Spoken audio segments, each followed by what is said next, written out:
If it's Monday or Wednesday night, then it must be California Haunts Radio Night. Please take this time to gather some popcorn, hamburgers, hot dogs, maybe even dinner or whatever snacks you eat, and have a sit down in front of the TV, the computer, or even your cell phone, and enjoy the show. If it's Monday or Wednesday night, then it must be California Haunts Radio Night. Please take this time to gather some popcorn, hamburgers, hot dogs, maybe even dinner or whatever snacks you eat, and have a sit down in front of the TV, the computer, or even your cell phone, and enjoy the show. If it's Monday or Wednesday night, then it must be California Haunts Radio Night. Please take this time to gather some popcorn, hamburgers, hot dogs, maybe even dinner or whatever snacks you eat, and have a sit down in front of the TV, the computer, or even your cell phone, and enjoy the show.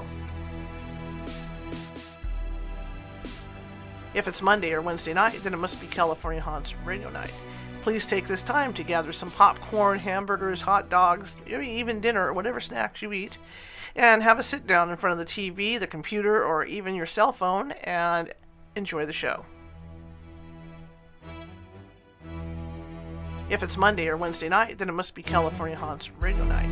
Please take this time to gather some popcorn, hamburgers, hot dogs, maybe even dinner or whatever snacks you eat, and have a sit down in front of the TV, the computer, or even your cell phone, and enjoy the show.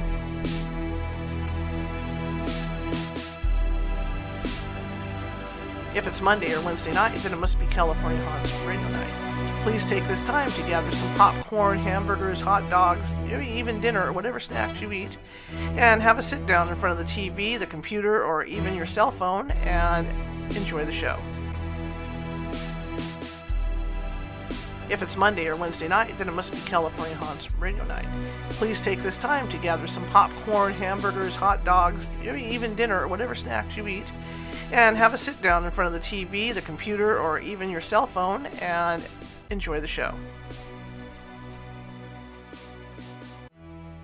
If it's Monday or Wednesday night, then it must be California Haunts Radio Night.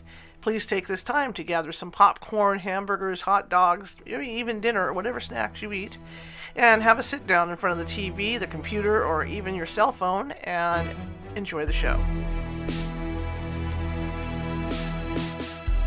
If it's Monday or Wednesday night, then it must be California Haunts Radio Night. Please take this time to gather some popcorn, hamburgers, hot dogs, maybe even dinner or whatever snacks you eat, and have a sit down in front of the TV, the computer, or even your cell phone, and enjoy the show. If it's Monday or Wednesday night, then it must be California Haunts Radio Night. Please take this time to gather some popcorn, hamburgers, hot dogs, maybe even dinner or whatever snacks you eat, and have a sit down in front of the TV, the computer, or even your cell phone, and enjoy the show. If it's Monday or Wednesday night, then it must be California Haunts Radio Night. Please take this time to gather some popcorn, hamburgers, hot dogs, maybe even dinner or whatever snacks you eat, and have a sit down in front of the TV, the computer, or even your cell phone, and enjoy the show. If it's Monday or Wednesday night, then it must be California Haunts Radio Night. Please take this time to gather some popcorn, hamburgers, hot dogs, maybe even dinner or whatever snacks you eat, and have a sit down in front of the TV, the computer, or even your cell phone, and enjoy the show. If it's Monday or Wednesday night, then it must be California Haunts Radio Night. Please take this time to gather some popcorn, hamburgers, hot dogs, maybe even dinner or whatever snacks you eat, and have a sit down in front of the TV, the computer, or even your cell phone, and enjoy the show. If it's Monday or Wednesday night, then it must be California Haunts Radio Night. Please take this time to gather some popcorn, hamburgers, hot dogs, maybe even dinner or whatever snacks you eat, and have a sit down in front of the TV, the computer, or even your cell phone, and enjoy the show. If it's Monday or Wednesday night, then it must be California Haunts Radio Night. Please take this time to gather some popcorn, hamburgers, hot dogs, maybe even dinner or whatever snacks you eat, and have a sit down in front of the TV, the computer, or even your cell phone, and enjoy the show. If it's Monday or Wednesday night, then it must be California Haunts Radio Night. Please take this time to gather some popcorn, hamburgers, hot dogs, maybe even dinner or whatever snacks you eat, and have a sit down in front of the TV, the computer, or even your cell phone and enjoy the show.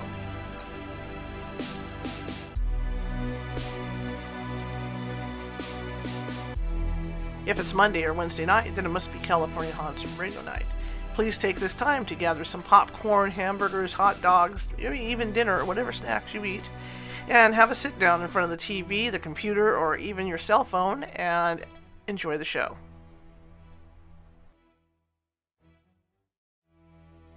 If it's Monday or Wednesday night, then it must be California Haunts Radio Night. Please take this time to gather some popcorn, hamburgers, hot dogs, maybe even dinner or whatever snacks you eat, and have a sit down in front of the TV, the computer, or even your cell phone and enjoy the show.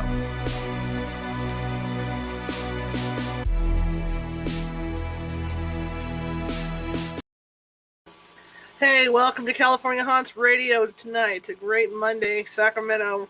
We've cooled down a little bit. We're down to a whole 90 degrees, but let me tell you, it feels like, with a breeze, so it feels like I'm in a freezer when I'm outside.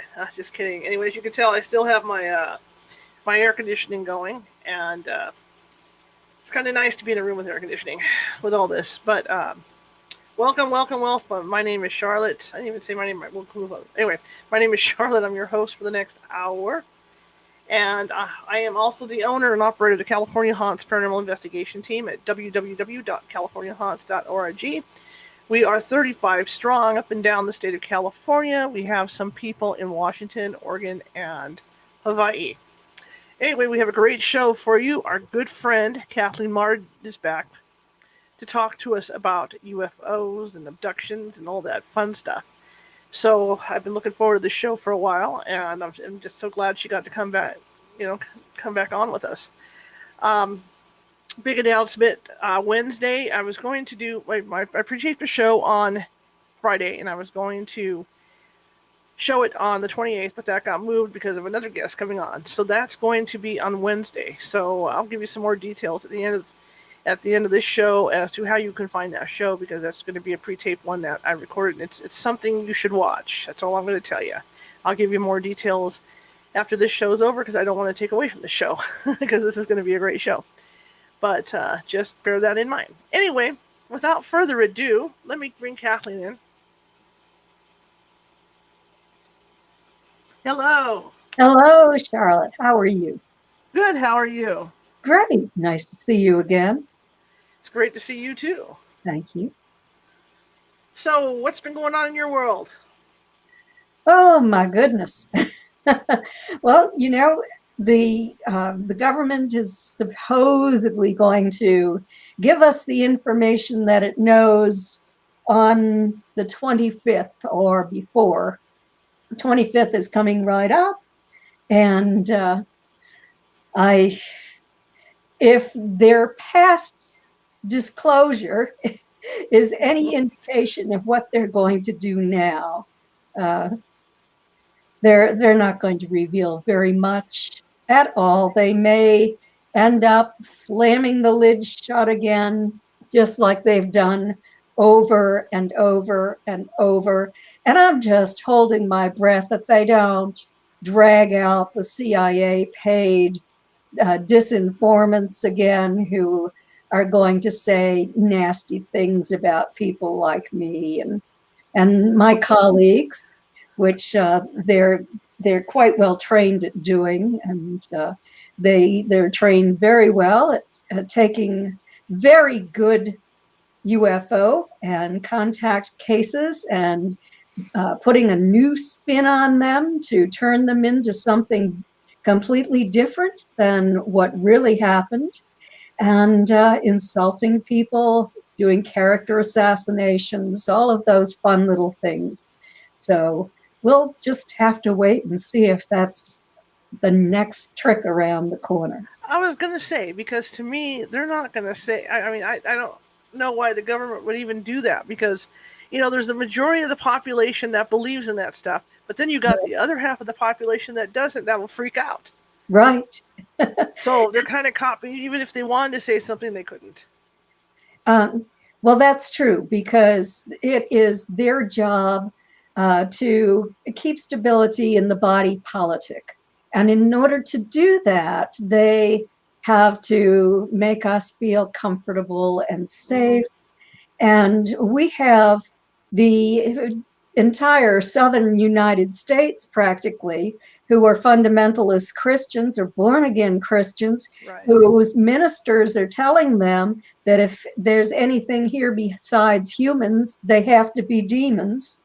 Mm-hmm. And, this happened back in 1947 when Kenneth Arnold, in late June 1947, saw flying discs in the Cascade Mountains in Washington. He was flying out to Olympia. And he was a prominent businessman. He sold firefighting equipment. He drove his private plane. And when he was up there in the air, he saw these discs. He was able to record later their speed. He calculated how far they traveled from mountain peak to mountain peak, what the distance was, and how quick they were going. They definitely were not birds or airplanes or anything like that. And this news spread across the United States. People were excited. There were a lot of reports that week, and it was in the newspapers. And then ministers started to tell their congregations that this signaled the end of the earth. So what do you think happened? Roger Ramey of the 8th Air Force and his counterintelligence officer held a press conference and told everyone not to worry. It was only weather phenomena, even though it was traveling at anywhere from 2,000 to 4,000 miles per hour in 1947. Oh, I know. I believe in having an open mind. That's what I do as an investigator. And I've talked to people that believe that these aliens are are fallen angels in this, and that's up to them to believe. That's fine. But I tend to agree with you that that it's the plausibility of it just isn't there, because there's just so much technology put into this stuff that it doesn't make any sense. I mean, the angels and all of them have been around us for years. Remember your mom's stories, right? You got the good angel over here, and you've got the devils over here on this side. They're both battling back and forth on your shoulders. So everybody's known that the good and evil's been here. So why would they have to come in the form of aliens? True. I agree with you. And why would they carry out scientific procedures? Mm-hmm. We do have reports of people who believe that they're being visited or taken by horrific people. They're taken to places under the earth that sound as close to hell as anything I've ever heard of. And so they have, unfortunately, these negative entity attachments. They're not extraterrestrials. They're negative entities that attach to them and suck the life force out of them. These entities feed off fear. They make people sick. They can take a person's life eventually if they don't have the attachments removed. But the good news is the attachments can be removed, right, by shamans, by priests, by certain ministers. There is help for people. There's even a paranormal clergy. Are you aware of that? I am aware of that. Yes. In fact, I get along really good with Bishop Long. Great. I was just going to say, along with that, and what people don't realize is these negative entities. Also, if you have an illness or aches and pains in your body, that's what they're going to go after. Yes. Go ahead. They grow from your pain. Yeah. That's why one of the big things with ghost hunters is that if you're feeling ill, or if you have, that day, that particular day, you're not supposed to go out and ghost hunt, because that's the first thing they'll go after. And if another thing that can cause this is if you are already injured and you're taking opioids, they will go after you. If you are suffering from depression, they will go after you. If you are an alcoholic, if you drink more than 2 drinks, it lowers your vibrational frequency, which puts it at a lower level where these lower level entities reside. So it's easy for them to attach to you. And I'm not against drinking alcohol. A couple of drinks is fine, but if most alcoholics I have read probably have attachments. Yeah, absolutely. Because they feed off their pain. I just saw a TV show. I'm really into watching Aliens in Alaska. I think that show is like the coolest show. You know, when they're all running around talking about the lights in the skies and all this. That is like the greatest show I've watched one after the other. There was a gentleman on there who had a bump on his leg. It was towards the back of the leg, and he couldn't figure out what it was. It was the size of a BB.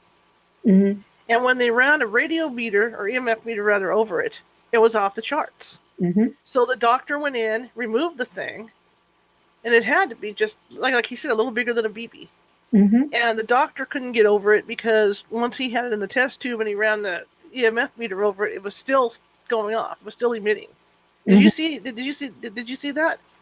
I haven't seen that show. No, I haven't seen it.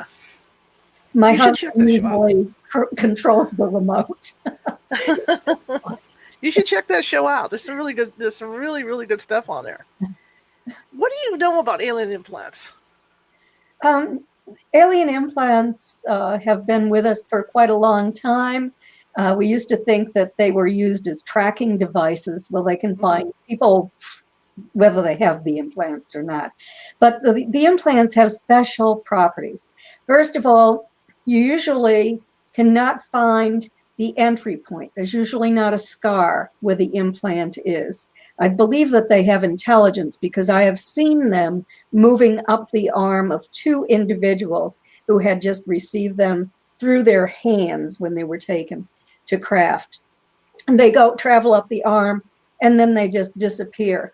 They seem to have intelligence and can move wherever they're told, which wouldn't be surprising, considering the technology.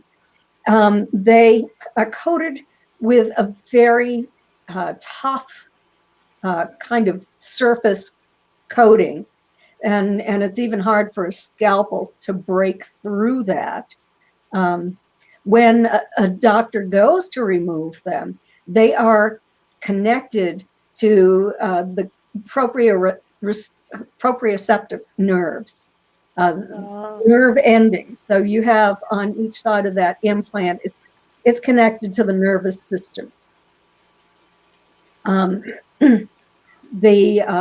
Dr. Roger Lear, the late Roger Lear, who used to remove implants, in one of them detected radio microwave frequency that played in deep space, transmitted in deep space.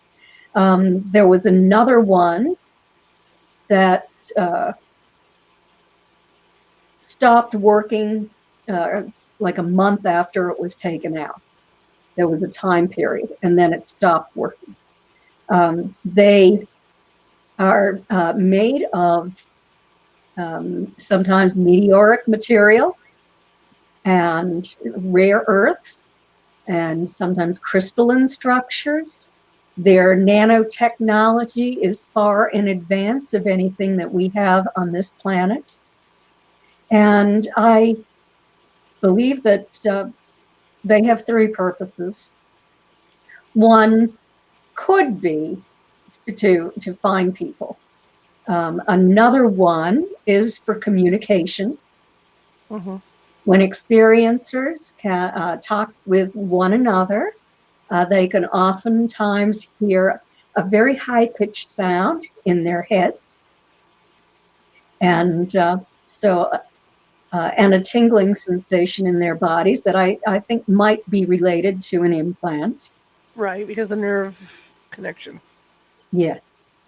And also, what else was I going to say? The third thing, um, to be able to keep track of the health of the human body, because they care about the people that they are taking and doing these scientific studies on generationally. And so many people have been healed. In MUFON's study, when we asked the abductee group if they had been healed by ETs, 45% stated that they had. It was only 10% of the overall experiencer population. It was about the same percentage in Freeze, the Edgar Mitchell Freeze study, which I also worked on, the first phase one of. Yeah, so they're very, very interesting. And I think that our medical people now are attempting to develop that kind of technology. I'll tell you, I was talking to my doctor a year or two ago, and I was concerned because my father and my grandmother both had dementia. And so I was worried that this is going to happen to me. And my doctor said, don't worry, by the time you would need it, we would have an implant that we could use and you would be just fine. So apparently they're working on that kind of technology here now, and maybe it's based on the implants that they have. Mm-hmm. See, I have the same worry because that runs on my mother's side, I think, in the family. Mm-hmm. So that's been bothering me too, because I'm here alone, and what if I start to find God on stuff, and it just makes me nervous. Yeah, it makes me nervous. Yeah, I remember reading a lot of implant story. I read. In fact, when you were talking about the health thing, I had read stuff about that where people were coming back cured of their ailments. See, right now they could take me, fix my heart, fix my back. I'd be good. I wouldn't mind having alien children if they'd fix my, I could come back healthy. Experiencer, I'd be like, take me, it's all good, fix me. Last time you were here, we talked about Betty and Barney Hill, but we decided this time to talk about some of your experiences and what you've discovered via, working with MUFON. Mm-hmm. So, what I know there's similarities in a lot of these abductions, and there's also non-similarities in some of the abductions, correct? Yes. Early on, the early researchers, the pioneers, thought that every abduction experience was precisely the same. The craft was set up precisely the same, regardless of the type of entity involved. That people would turn left or turn right or do this or do that. That they would be put on a table. They would be given a mind scan. They would receive some education. They would take flesh samples or insert a needle into your navel, or insert an implant, or show you on a screen or in a vision a destruction. They would show like atomic wars, nuclear wars. They would show a barren planet. And so the early researchers thought that meant that this was going to happen to our planet. But I started thinking that's not necessarily so. Maybe that's what happened to their planet. And now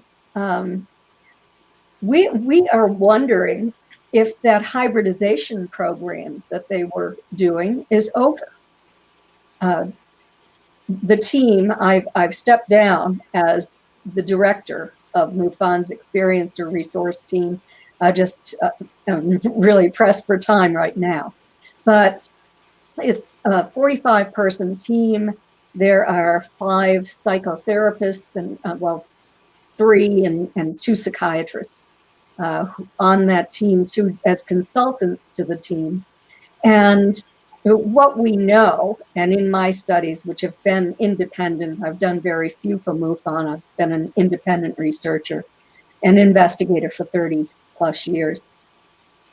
But what we discovered, and more recently, is that people are being given information. There's no reason to take older people 50, 60, 70 years old, no reason to take them to do reproductive experiments. Right. So, but they're receiving information now, which is a very good thing. And they're being healed from things like cancer and heart disease. See, that's why I need to go. Go ahead. and I was healed.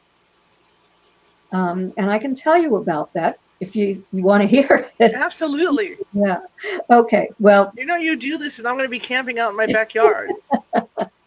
Okay. So in 2012, I was working on a study of experiencers. It was the first study that I did, and Denise Stoner and I did this together. It was a small study, and we were looking for commonalities among experiencers and abductees that the general population doesn't share. And a man from Australia contacted me. He took part in the study, and he told me that he has been speaking to extraterrestrials for a very long time. He's a medium, and he talks to them as a medium. Mm-hmm. So he said, finally, after we spoke back and forth for a while, would you like to speak with Keek, who is a little gray alien? And I said, sure, why not? Gosh, this is my opportunity. And so I did. And I enjoyed speaking with him, asking my questions and receiving the answers that he had. And then one of those times, I spoke to him more than once, I said to him, I have been ill. I've been ill for a long time with chronic fatigue and immune dysfunction syndrome. And I was disabled. I had to leave my profession in order to, because of this. I couldn't work. This is what actually brought me into as being a UFO researcher. And so I said, will you please heal me? Well, I didn't even know if Paul Hamden was legitimate, never mind Keek. Mm-hmm. But so I didn't really expect anything to happen. But 3 or 4 nights later, I woke up during the night with just the most incredible pain I've ever had. In fact, I woke my husband up and I said, you might have to take me to the hospital. This pain is just overwhelming through my body. And I was like tingling all over too, that like electrical prickling feeling. And so I said, okay, I will just lie here and I'll let you know if you need to call an ambulance. And the next thing I knew, I was on craft. I guess it was on craft. I was in a new environment. I was on a table. There were 2 tall, glowing entities by my head. If there were more than that, I wasn't aware of it because I wasn't moving my head around. This was just through my peripheral vision. And I was still having that tingling and that pain. And I was told that I had to endure it because it was part of the healing process.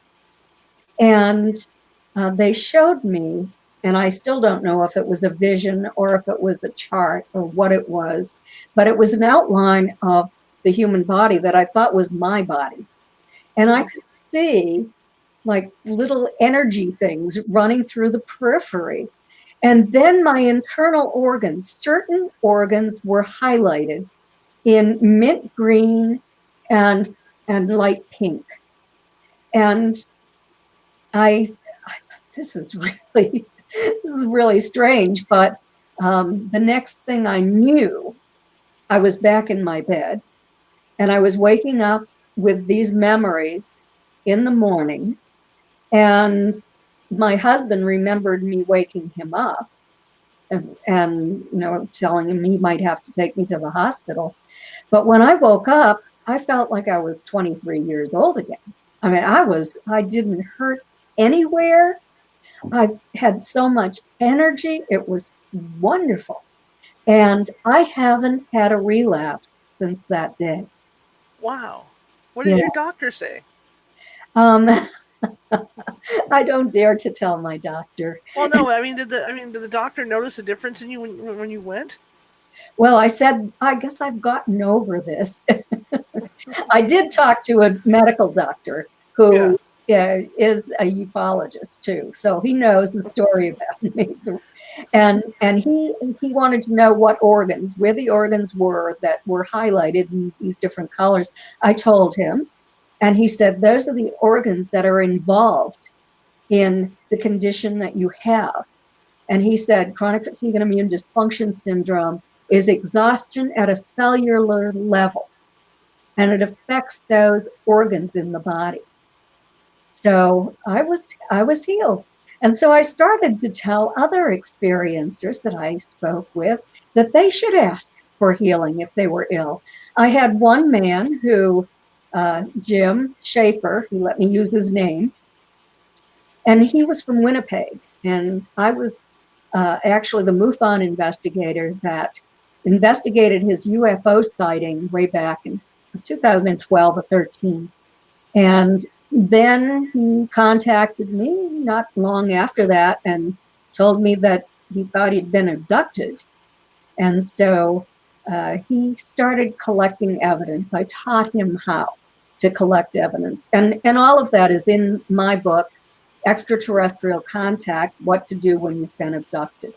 But so Jim began the process of collecting evidence. He had an implant removed and had it sent to MUFON for, there's a protocol you have to follow. You have to get permission. Your own doctor has to remove it and you pay for it, that sort of thing. But it was sent to MUFON headquarters and then on to our scientist who studies these things. And by the time she opened this vial, it was protected by dry ice and in a vial in blood that the doctor had put there. Roger Lear always said, put it in bodily fluids because you can trick it so it won't self-destruct, because they were beginning to self-destruct. Well, by the time the scientists dumped it out, all that was there is blood and clotted blood. It had dissolved, apparently. And a week or so later, there was another state director in MUFON who said, we have to get to the lab immediately. We can't follow our usual protocols because I'm watching this dissolve in front of my eyes. So apparently they are trying to discourage us from getting implants and getting them removed, I mean. But to get back to Jim, he had gotten in touch with me, and he had a diagnosis of lymphoma. And he had been before a team of oncologists. I had some of his medical records. I knew that this was true. And I also notified this medical doctor that I told you about before. He has his more complete records. Well, so Jim, I said to Jim, first of all, do you believe in God? And he said yes. And I said, well, let's cover all bases. So I and you, the two of us, should pray to God and ask for your healing. And I said, and also, I know that the ETs will heal their own. So please, if you're willing to, send telepathic messages to your ETs several times a day, because they're probably listening. And so he did. And not too long after that, maybe a couple of weeks later, he sent me a video. And this video showed an orb sliding down from his ceiling, down the wall, stopping, and then like flying like a butterfly across the room. It was beautiful. A white orb with a beautiful baby blue halo around it. And it went across the room. He was lying down, taking video of all of this. And it put out beautiful iridescent tendrils. And it dove down into his body. He slept for 12 hours. And when he woke up the next day, those nodes that had been highly visible on his neck, he sent me a photograph, were not even visible at all. And by the time he went in and had them removed, they removed 4 tiny necrotic nodes. Necrotic means they're dying, right? Dead, and they were not cancerous. He was now cancer-free. So that was a very good thing. Wow. Wow. Now you're gonna. Now you know what? Because I don't know if I had been abducted years ago, but I suspect I did. I was because I lost time. In fact, the story is a friend and I were. I used to work weird hours. I'm a newspaper reporter. As an editor. So the shift I was on was we were supposed to be out the door by 7:30, but of course the newspaper never sleeps. So we would end up going to movies at like 11:30 at night because that was the last showing for the night. So we had to go out probably about 30 miles out, no, maybe 15 miles out of Sacramento to go to this movie. And we're driving down this freeway, and it was one of our older freeways. And as a kid, my dad always had hatchbacks, right? So I would lay in the back of the hatchback and I'd be looking up, and all the bridges were covered in these vines as a kid. Of course, they since cleaned them off and put new bridges in. As we're driving, I start to notice that the freeway changes in front of me. And I see these vines on the bridges. Like I went back in time. And I'm looking out. All of a sudden it gets dark. I'm looking out at it should be city lights all the way out there. I'm looking out. There's no lights at all. We come to, it's an hour later. I wouldn't say come to, but reality comes back. It's like an hour later.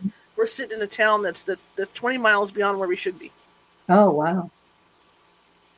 And we have no clue how we got there. So maybe I should start communicating with the aliens to fix me, man. I want to get fixed. They are able to manipulate time and space. And to them, time is not linear the way it is to us either. And it is almost like going into a time warp in a sense. I have spoken with people who have been returned at an hour before they were taken. Oh, wow. If that makes any sense. It can be really unbelievable sounding, but there's no reason to doubt the people who said that. So, and I don't think I told you this, but one of the top investigators on MUFON's experience research team is from California. And when he joined the team, really wanted to have an abduction experience himself, so he would know what it was like. And he wished so hard he got it, you might say. He lives in the city, and the houses are close together, only like an alley between them. But he's in bed with his wife. He sees the wall. There's a light first that comes through. And then they see the wall open up. And they see another room. That room is so large, it couldn't possibly fit into that alleyway. And then these entities come and they step into his environment. They go to where he is on the bed. He then becomes paralyzed. They do something to him. He's not sure if they took blood or what they did. They said did some kind of procedure. At this point, he is terrified. He's thinking that he really shouldn't have hoped to have this experience so hard. But now he has such insight when he works with experiencers. And I think it's important, if you're going to work with experiencers, to really know what it feels like, to know what you've been through. And you are so much more successful at helping others, I think. And so, yeah, that was his one and only to now. But boy, he had quite a first experience with, but we gained a lot of insight into this, where the wall just opened up and they stepped into his environment. They didn't take him to theirs. See, this is what, after reading a lot of these abduction stories and the after, the after stuff that, that has happened to people, as a ghost hunter, it made me wonder if people were actually seeing ghosts, or they were seeing these aliens, because they have the capability of walking through walls. They create orbs. They do this, and and who knows with these EVPs we get, because a lot of the EVPs we get, some of them sound mechanical, like they're from a different dimension. So are we really talking to deceased loved ones, or are we actually talking to these aliens that are trying to communicate with us? And what's to say that these aliens aren't living in a different dimension? Mm-hmm. A lot of them say that they're fifth and sixth dimension. Mm-hmm. So, that could be. And I don't know if I told you this either, but one of the best cases that I've had recently was 3 people who were abducted. 2 of them were paranormal investigators. They were one from North Carolina, the other from Georgia, and they had contacted me wanting to know if I could refer them to a confirmed experiencer or abductee, so that they could go onto that property and do their research. And so they were looking for EVPs from ETs. They had a camera set up, a Bell and Howell movie camera. They were highly professional. One of them has a master's degree and worked at the university for her entire career in the medical research department. The other one is a historian, and she does the history on every place that they go to, and all of the genealogy as well. And so they're all set up, everything's set. They have their own cameras in their hands, their ghost boxes, everything. And Chris points to the experiencer, points to the moon and says, I believe that that's one of their craft coming in now. And so they're looking at it as it's growing larger and larger, and Pam starts to ask questions and receives EVPs. And later hears, humans, let's get them. That's what it said. And so they're doing this. The experiment is being carried out. And the next thing they know, they're reeling back and forth. They're feeling nauseated. And all of the equipment they've been holding is on the ground behind them. Wow. So they pick up everything. They go into the house. And Chris's wife says, where have you been? I've been looking for you. You weren't there. And they're, no, we didn't go anyplace. They did go someplace. Absolutely.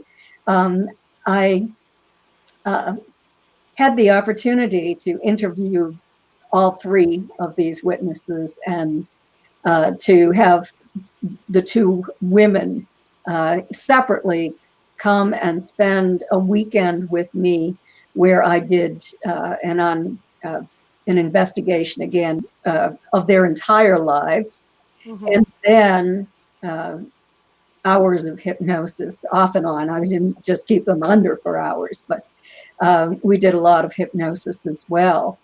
And they weren't harmed. First of all, they weren't given physical examinations. They were put into kind of like very, very comfortable beds. They were told that they were going to be taken someplace, and the human body was too dense to tolerate it well. So they were to lie down on these beds, and something formed up around them, and they just kind of fell asleep, and their bodies were protected. These entities said that they jumped through time and space. They landed at kind of a way station, and the women believed that it was the moon. And one didn't tell the other they didn't know what the other one had said, but they both described the same kind of glass-like buildings with almost like fluorescent lights, only tubing connecting them, and many kinds of entities inside. The entities on the craft were human, for one, and then for another, it was sort of, I'm not certain what it was, but it could have been a mantis type, a mantid entity, because one of them has had mantids that she loves come to her house a few times since then. And the other one had human types, about 6 feet tall. They said that they had at one time lived on our planet, and that there was an environmental collapse, and they had the technology to move on. So it was highly technologically advanced in that time frame. But many people had to stay here. I guess it must have been only the wealthy or the powerful who could move on. Probably, that's how it always works. Yeah, isn't it?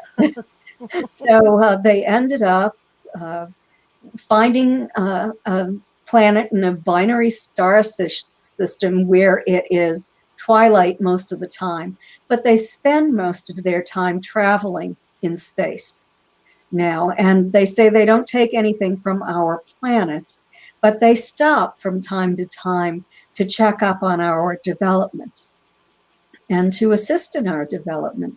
Now, 2 things I want to tell you. Both of these women thought that they were seeing ghosts in their homes when they were children.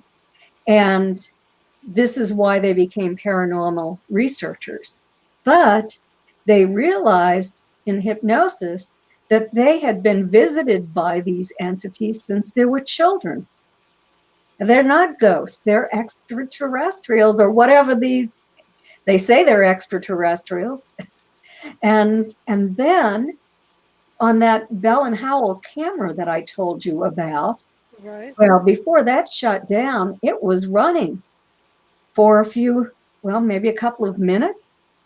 And it actually recorded these entities coming along a blue beam. And every so often there were kind of like sections of that beam that were blank. And there was an entity that appeared to be dropping off it.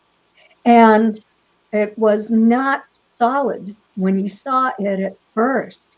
And it became denser, materialized as it went closer to the ground, and I think increased in size too, because it seemed very small.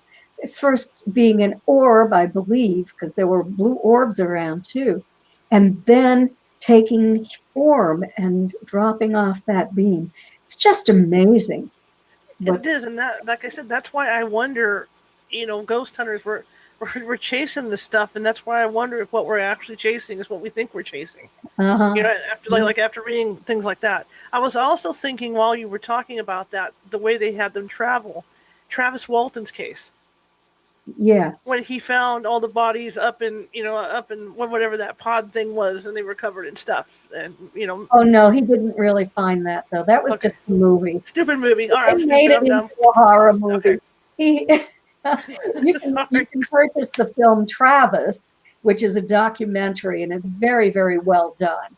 See, that's what I get for watching movies. And yeah, Travis is a little upset about the fact that they turned it into a horror movie.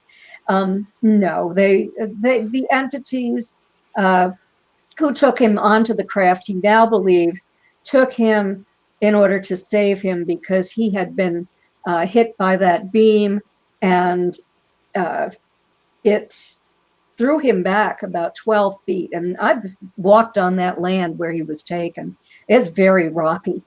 I wouldn't want to be thrown back 12 feet. So he thinks that they took him to craft to heal him. They docked with another larger craft, and there were these human types who were on that other craft, and they took him into a room, and that was the last thing he remembered. The next thing he knew, it was 5 days later. He didn't know it when he was dropped off, but they didn't put him down where they took him from, out in the woods on a logging contract. They set him down just outside town and near a payphone. And this was in November that this happened, and this is in the mountains of Arizona. He would have frozen to death if he had been put back on that site where they took him. So they were kind, he now believes, even though he was traumatized for many years. That's what seems to be happening. People begin to wake up to the idea that these entities are not as horrific or exploitative as they at first thought. Now, in your studies and looking into this, are there nicer ones than others? Yes, there are. And about 10% of the people say on our studies say that they are evil, or, I'm trying to think of a term. Well, never, evil is good enough. Malevolent, yeah. Yeah.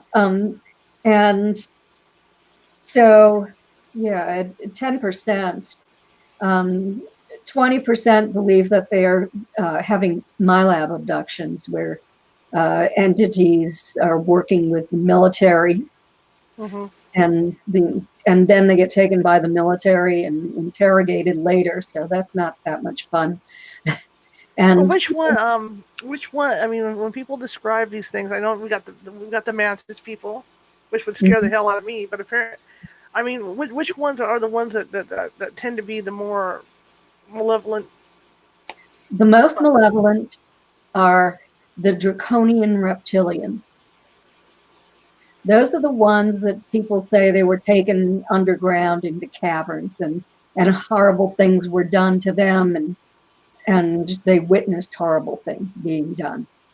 But I don't think they're even extraterrestrials. We call them ETs, but it doesn't make sense to me that something that horrific and demonic would travel the vast expanse of space to come here to torture humans. Yeah. Or rape humans. It just doesn't make sense. I think that this is just a lower vibrational kind of entity, maybe interdimensional, maybe demonic, shape-shifting. I don't know. But yeah, they're not good. I agree with you in that, because it seems like with these abductions, like you say, they're helping us.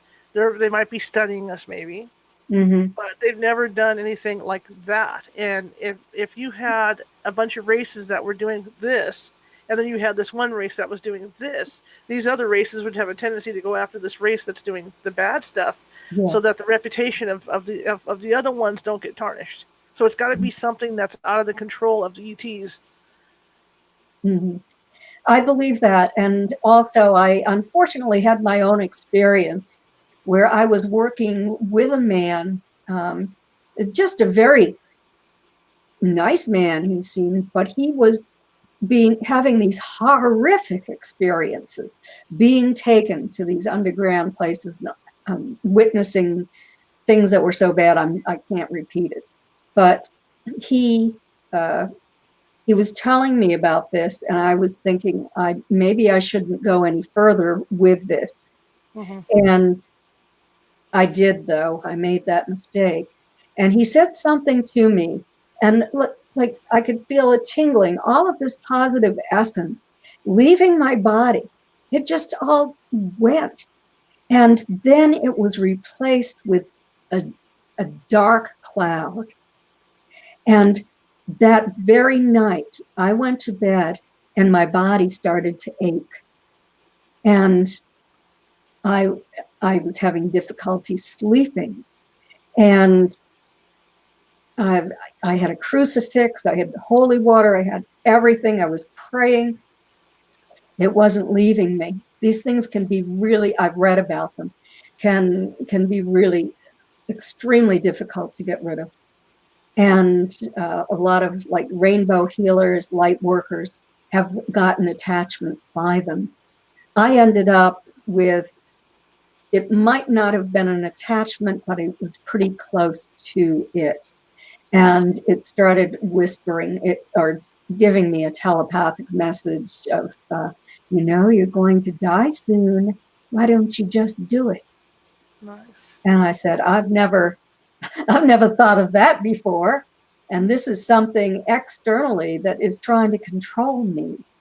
And I said, I have to get rid of this. I have a minister friend, one of my best friends, does this. She can remove these entities.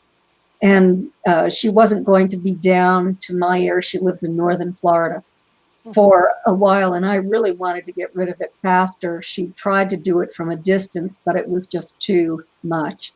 And so I contacted a man that I know who speaks with a council of 8. And the council knows me. And they said that they would protect me. And so I asked them for help. And immediately, overnight, it was gone. Never came back. So I'm really happy about that, I have to tell you. I can imagine. What do you say to people? I mean, if people are afraid to be abducted, let's I know this is like off ball, but let's say you're out camping somewhere and then you suddenly realize that this is that there's a big chance you see this thing in the sky and that there's a big chance that this is what's going to happen. How should people behave? How should people react? Send love. Take control of your emotions and send love to it. If you send love and it is a benevolent being, then even if they come and they land and they interact with you, it's going to be loving. If you send love and it's something that's negative, they're going to go away. They're not going to be attracted to your love. So I say send love. It's very important.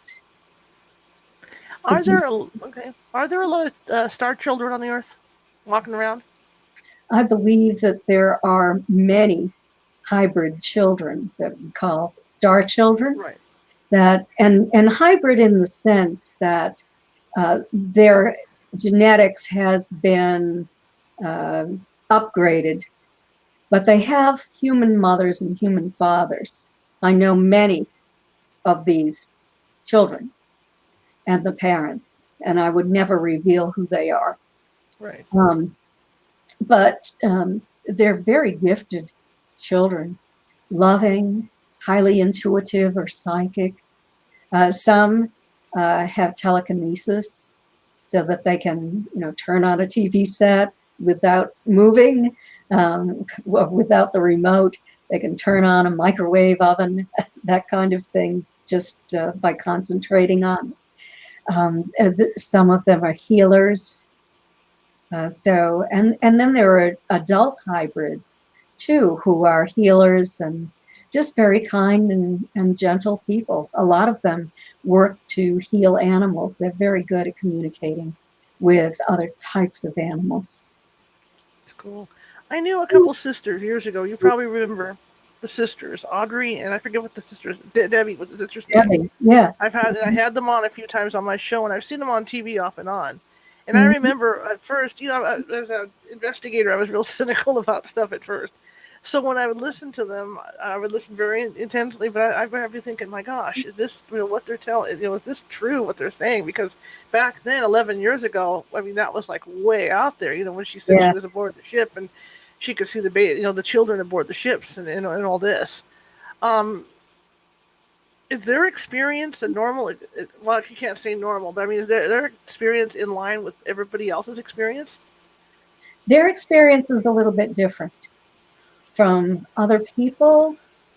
Part of it is consistent, but also they have something negative going on too, that in their environment.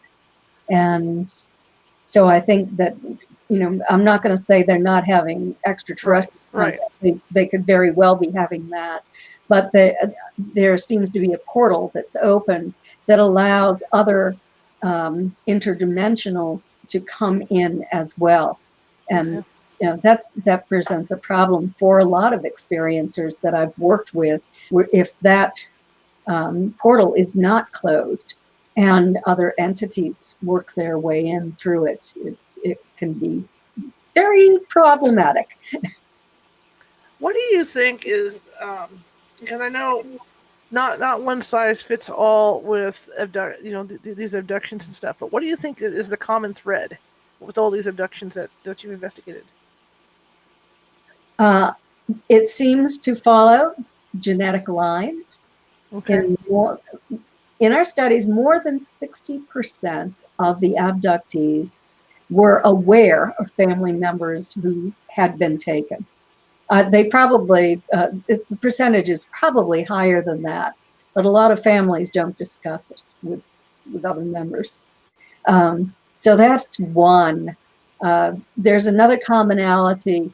The Rh negative factor is only about 15 to 16% in the general population. It's about 33% in the abductee population. So it's significantly elevated. And experiencers of especially the abductee groups develop some very positive characteristics over time, such as psychic ability or intuitive ability.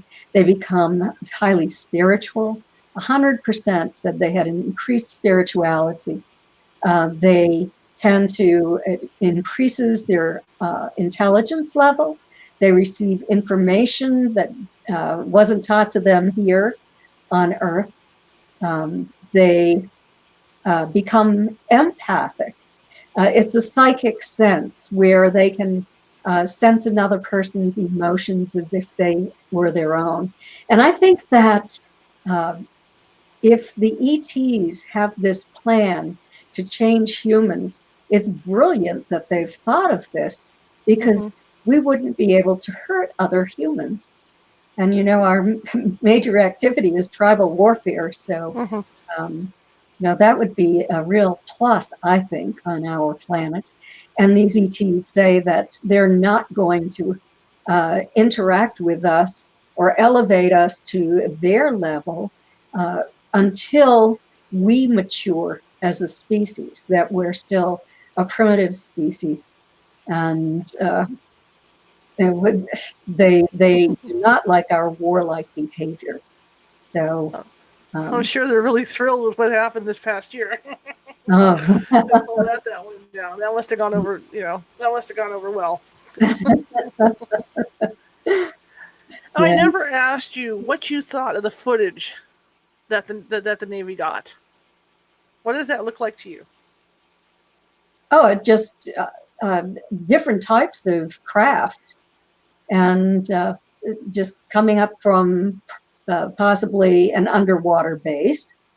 And the Tic Tac was really interesting to me because it can hover in the air at 80,000 feet, stationary for hours on end. We can't do that. It can drop to 20,000 feet in a second or two, and whatever is piloting it is not harmed. So they have to have overcome the force of gravity. and the centrifugal force that would destroy the human body unless it was protected by this new technology. And then it can drop to 50 feet above the ocean churn and bounce back and forth like a ping pong ball over the water and over another craft underneath the water that's larger than an aircraft carrier, as if it's communicating with it. That's what the Navy pilots believed. So, I just think that is really pretty amazing. I'm glad that they have the film of it, the radar film, and then the radar film of the other types of craft, the oval with the little thing sticking up from the top of it. Well, we have photographs dating back to the early 1950s of that kind of craft. It looks just like it to me. In fact, I show that, and then I show the early photographs when I lecture. That's fantastic. Why do you think there's more activity in certain places as opposed to others? Well, I have discovered that there is more activity around deep bodies of water. And that's why I say, I think they're probably, they have bases underneath deep bodies of water. Around lakes, along the oceans, Atlantic, Pacific. In South America, I was told by a medical doctor and college professor down there. He has 2 PhDs and an MD, pretty smart guy. And he's been studying this. And there are people down there who are having communication with these entities. They call them in. The craft comes up out of the ocean and travels over to where they are, and they communicate. And the media has been there. They've seen it. There are hundreds of people who have witnessed this. So, wow. Yeah, I think that's pretty neat that, some people are able to actually communicate with these non-human entities, and they're very kind. Interesting, very interesting. Another thing I was thinking of when you talked about the people that had been taken aboard the ship, and the aliens had talked about how they had gone to a Twilight Planet, or whatever you want to call it. Mm-hmm. I was just going back to that program I was telling you about, Aliens in Alaska. What a perfect place. Uh-huh. Because of the fact that they spend half their year literally living in Twilight. Mm-hmm. Back over there. That's another area, because you got the oceans out there and all that. So yeah, it makes a lot of sense, with the ocean and all that, to have them in concentrated places. I know for a long time, looking at different magazines over the years, a lot of stuff happened over in South American countries. Yes, it has. And it has for a long time. And the countries in South America take a different view of all of this than the American military does. And in Brazil, for example, the MUFON man who used to be the MUFON director for all of Brazil, I've spoken down there, and he and his group would meet with the Brazilian military a couple of times a year and exchange and discuss cases. So they were very open-minded. Peru was another one. So I think Argentina as well. Mm-hmm. Mm-hmm. I remember a lot of the photos that came out of these alleged craft were from those countries. Mm-hmm. Very interesting. Yes. One more question really quick, because I know, we've been on for an hour. That's what we decided on. Unless you want to go longer, it's up to you. But... No, I have company. Gotcha. Anyway, I kind of figured this one. But I know a gentleman that lived in Shingle Springs over here. Mm-hmm. And he's one of the believers of the cabals, the alien cabals, where the government knows about it, and you got aliens that are at war with each other, and the government's making peace with it to keep the peace. Do you believe in any of that stuff, or from what you found out? I am not a person who follows conspiracy theories. Okay. I do, my own as I said, groundbreaking research. I go to Okay. archival collections where I look for evidence. I look for evidence in government records and wherever else I can get secure and believable evidence, Mm-hmm. FBI files, for example. And I have a great deal of information, but gosh, I'm not going to be a ufologist who is going to jump to conclusions without any evidence Gotcha. or I just without wanted to see. good evidence. I just wanted to see what you thought. That's all. Okay. Anyway, as always, thank you so much for being on. My pleasure. I Good to thoroughly speak with enjoyed you it. again. And again, I would love to speak with you again. I could talk to you for hours and pick your brain. I just think it's wonderful. Well, So, let's try it again this fall. okay, let's do it this fall. That Okay, sounds good to me. sounds good. Thank you so much, Kathleen. I really Thanks for appreciate it. having me on. And to everybody, please visit my website at kathleen-marden.com. You can acquire autographed copies of my books there, and there are some interesting free articles as well. And thank you for putting up with my questions and my silliness and all that stuff. But I really, really appreciate it. Let's not make it 14 years this time. Let's do it in the fall. Okay, sounds great. Okay, Kathleen, thank you. All right, nobody go away. I have something seriously to talk to you about. Let me get back up here. Okay. Wednesday's show. I want to talk about Wednesday's show that's going to be on. As a paranormal investigator, we tighten this up so it doesn't come down on me. As a paranormal investigator, we take we accept a certain amount of risk when we go out on investigations. And that risk is we don't know what we're dealing with. We don't know what's in the house, et cetera, et cetera, et cetera. And things can happen that are beyond our control when we're out in the field. Anyway, I've been doing this type of show for almost 18 years, off and on, since I started this team. Started out on Blog Talk, did 100 plus shows there. Started doing this last September. We're in our 34th, 35th show right now. And I can honestly say that I've never experienced anything like I did during Friday's interview.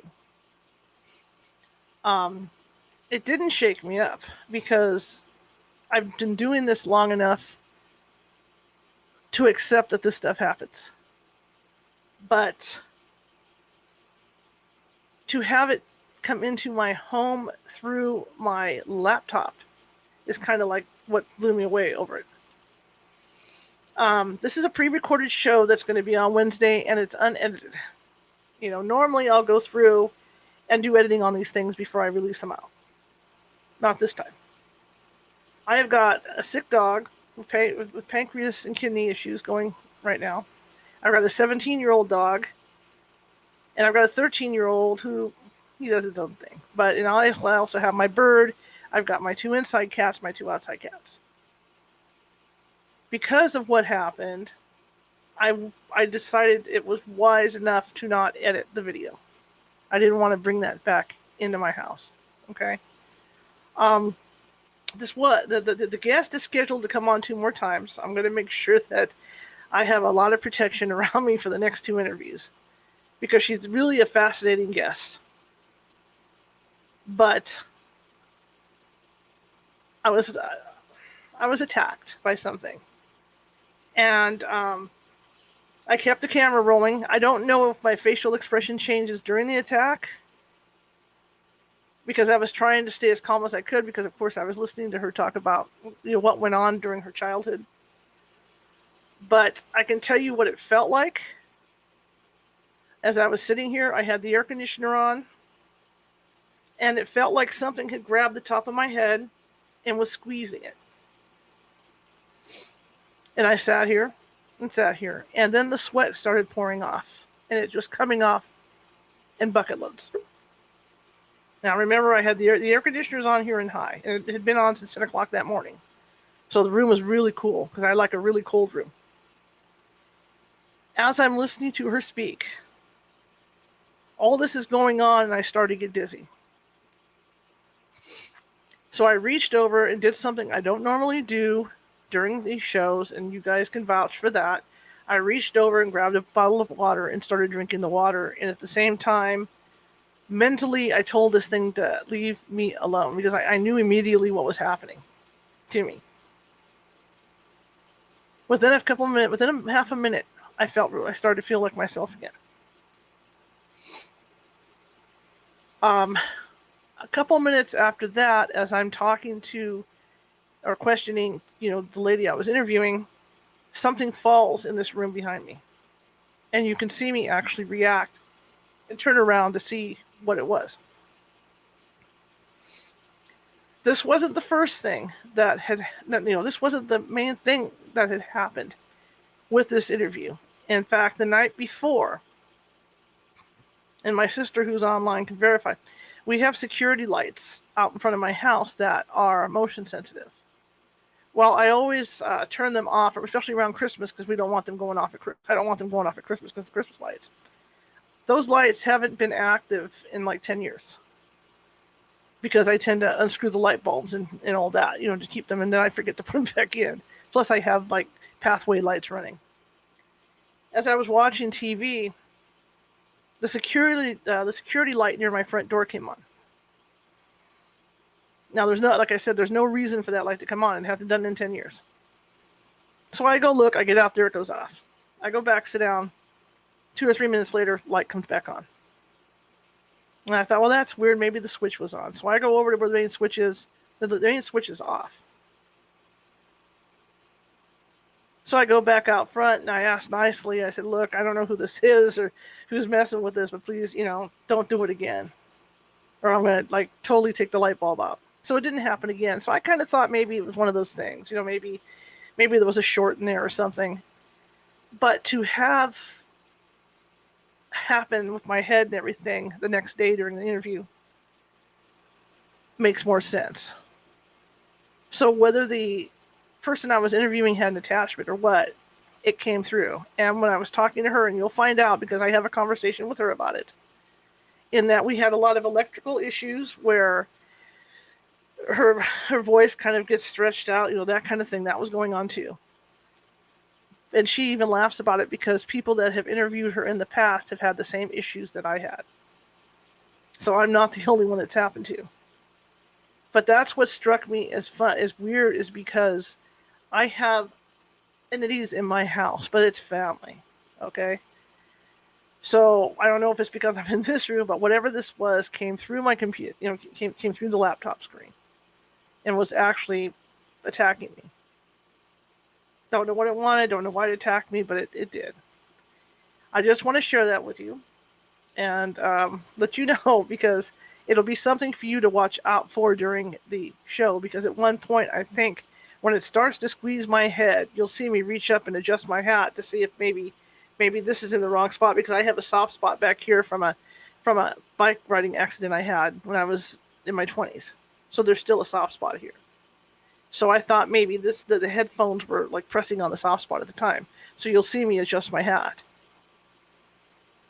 But it did happen, and as quickly as it happened, it went away after I told it to leave.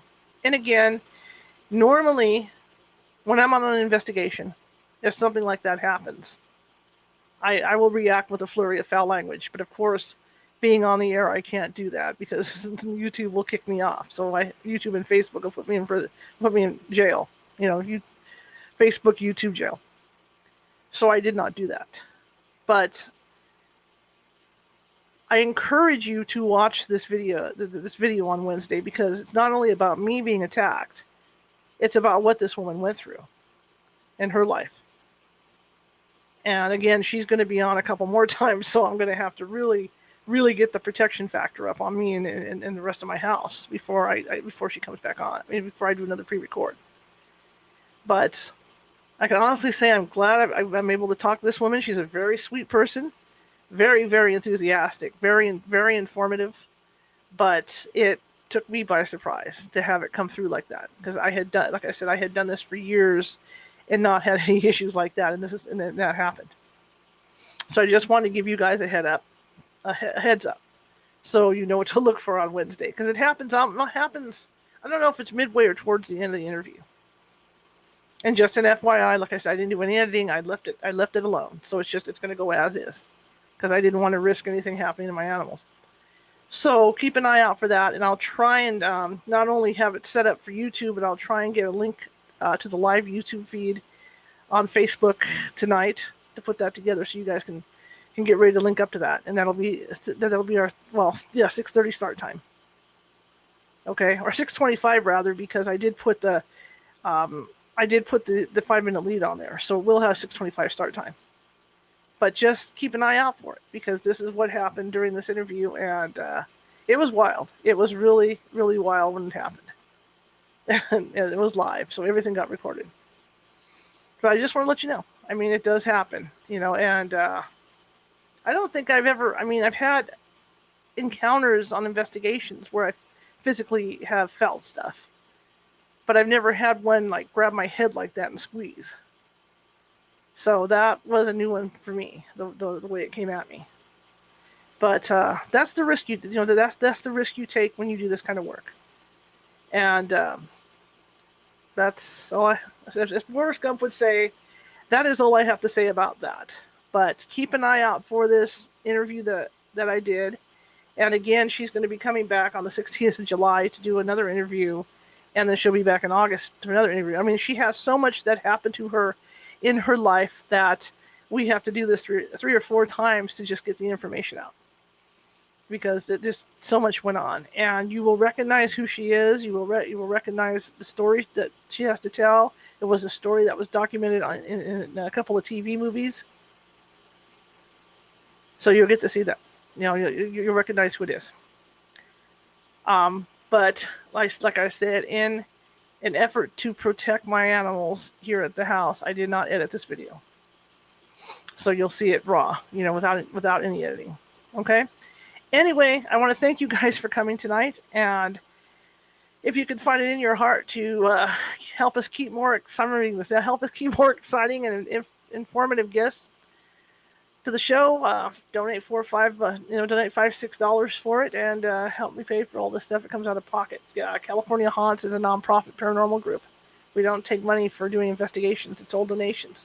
So if you can find it in your heart to help us out, that'd be great. But I appreciate you all coming. I appreciate each and every one of you, because you're all special. I'm silly saying that. But there we go. Thank you so much, and I'll give you some contact information on how to check out Kathleen's website and her books. And hopefully we'll get to see Kathleen again in the fall, because I'm just absolutely fascinated by her studies with MUFON. So here's this for you to take a look at.